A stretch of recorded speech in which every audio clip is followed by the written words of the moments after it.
Making start-sit decisions each week is one of the most frustrating and most rewarding things that you can do in fantasy football. Heading into week 4, we are giving you our starts and sits. Our first start of the week is David Montgomery, who is playing the Detroit Lions. I know it's not been all spectacular for Montgomery yet, but this is a beautiful matchup. The Lions give up the 5th most points to the running back position, and after last week for this Chicago offense, there's just absolutely no way that this could get worse. It looks like Andy Dalton is going to be the starter again.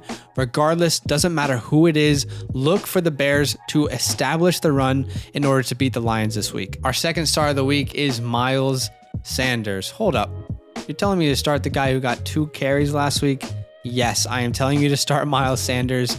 The coaching staff know that they need to run the ball more, and so does Miles Sanders. He even came out and said to have a successful offense, you need to run the ball. Here in week 4, they play the Kansas City Chiefs, who are currently giving up the 3rd most points to the running back position. If the Eagles even want a chance to win this game, they need to keep Patrick Mahomes on the sideline and their offense on the field. They're going to do that by running the ball with Miles Sanders. It's the only way they can win this game. There will be more opportunities for him this week.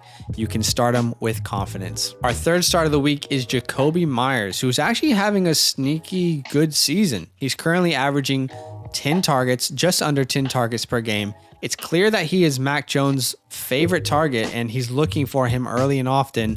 And last week, Jakobiiiii had a breakout game against a very good New Orleans defense. Now the Buccaneers come in, and Brady is going to want revenge. He's going to throw the ball. They're going to score a bunch of points, which means that the Patriots are going to need to score points in return to have a chance to win this game. Start Jakobiiiii with confidence. Our fourth start of the week is OBJ. That's right, the boy is back, and he looked pretty good last week. He got 9 targets, although he only played 64% of the snaps, and this Cleveland Browns offense did not need to throw the ball against the Bears. The Bears were tragic on offense. Now they go up against a Vikings offense that is very good, can absolutely score points, which means the Browns are going to need to throw the ball a little bit more this week. If the snap share goes up, I could see OBJ getting 10, 11 targets in this game, so you can start him in your flex. Our last start of the week is Logan Thomas. The Atlanta Falcons are currently giving up the 6th most points to the tight end position. And Thomas has a great connection with Taylor Heinicke. In the 3 games that he's played with Taylor Heinicke as a quarterback, he scored 2 touchdowns.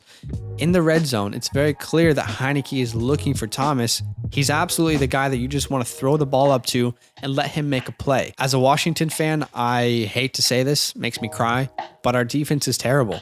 And look at what the Bills did last week. Look at what the Giants did 2 weeks ago. Teams can score on us. So we're going to need to score points as well to even try to stay in games. Look at what Heinicke had to do last week. There will be plenty of targets for Logan, and I think he could find the end zone again this week. And quickly, we're going to give you 2 sits of the week. Number 1 is Daniel Jones. He's playing the New Orleans Saints. Let's not forget what they did to Aaron Rodgers in week 1. They currently give up the 2nd fewest points to quarterbacks. If you have to start him, I get it in a 2-quarterback league or a streaming perspective, but I think there are better options. And our second sit of the week is Ty'Son Williams. This was such a strange game last week versus the Lions, and at this point, you can't start him with confidence. There's just not that trust there. He's also facing the Broncos defense, which is legit. They give up the 2nd fewest points to the running back position. The good news, the reason for hope, is he does still own this backfield. He's gotten more touches than anyone.